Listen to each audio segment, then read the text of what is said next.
तो नमस्कार। 17वीं BPSC pre को लेकर के अगर हम लोग अभी बचे दिन की बात करें तो टेंटेटिव डेट के अनुसार से लगभग अभी 50 इफेक्टिव दिन आपके पास बचे हैं पीटी एग्ज़ाम को। और इस लिहाज से अभी जो बच्चे रिवीजन पे हैं तो उनके पास कई प्रकार के डर हैं, सिलेबस कंप्लीशन को लेकर के, मटेरियल को लेकर के, प्रैक्टिस को लेकर के, जो डिफरेंट काइंड्स ऑफ फियर्स हैं उनके वजह से वो काफ़ी हड़बड़ाहट की स्थिति में हैं। तो मैं इस बारे में आपको बताऊं, मैंने एक वीडियो बनाया है, इसको अंत तक सुनिएगा तो इससे आपको बहुत लाभ होगा। क्या है मेरा कहना कि जैसे जैसे एग्ज़ाम को लेकर के आपको कोई भी प्रकार का अगर फियर है वो इंक्रीज़ करता है कि आप पास होंगे नहीं होंगे, आपका सिलेबस अभी बहुत बचा हुआ है, तो इस तरह के जो डर हैं एग्ज़ाम को लेकर के, वो डर जैसे जैसे बढ़ेगा उसी अनुपात में आप इस समय जो रिवाइज़ कर रहे हैं उनका रिटेंशन, उनका जो मेमोरी आपके दिमाग में वो घटेगा। और इसका रिजल्ट क्या होगा कि एग्ज़ाम हॉल में जब आप जाएंगे तो आपका कन्फ्यूजन बढ़ेगा, आपका सिली मिस्टेक्स बढ़ेगा और एज अ रिज़ल्ट आपका जो नेगेटिव मार्किंग है वो बढ़ेगा। अब उसका दुष्परिणाम क्या आएगा कि जो प्रोबेबिलिटी ऑफ रिजल्ट है वो आपका घटेगा। तो इसको ध्यान से सुनिए। फिर हम कह रहे हैं कि फियर बढ़ेगा तो उसका मेमोरी पे बुरा असर पड़ेगा, वो घटेगा।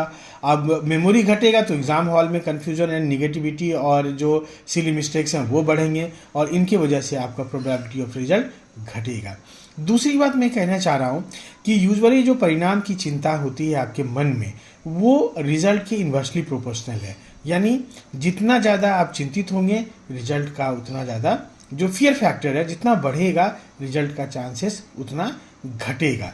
लेकिन अब इसको कैसे फियर को प्रोपोर्शनल बनाना है रिजल्ट में, यानी अगर फियर बढ़ रहा है तो रिजल्ट का प्रोबेबिलिटी भी आपका बढ़े, इसके लिए मैं आपको कुछ टिप्स देता हूँ।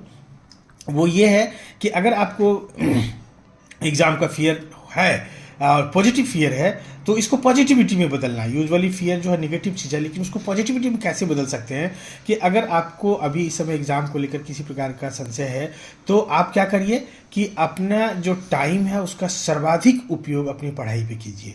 अगर ये आदमी को फियर ना हो रिजल्ट का तो वो क्या करेगा, नहीं पढ़ेगा, सोया रहेगा, इधर उधर घूमेगा। दूसरा है कि जो वीकनेसेस हैं आपके, जहाँ भी आपको लगता है कि ये पोर्शन मेरा कमज़ोर है, उसको और रिवाइज करना चाहिए, इसमें थोड़ा और अभ्यास करना चाहिए, तो उन वीकनेसेस को आइडेंटिफाई करके अभी जो शेष 50 दिन है उस 50 दिनों में उसको रेक्टिफाई कीजिए।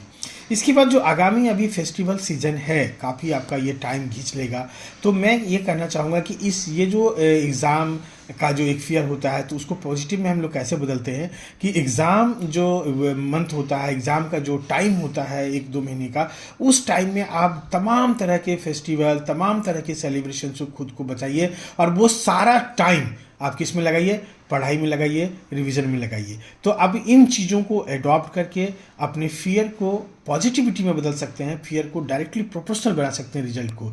तो मुझे उम्मीद है कि जो मैंने अभी आप लोगों को बताया इसको साइंटिफिकली आप समझे होंगे और अभी आगामी 50 दिन तक इसको अपने जीवन का हिस्सा बनाएंगे और अपनी तैयारी को मजबूती प्रदान करेंगे। Thank you.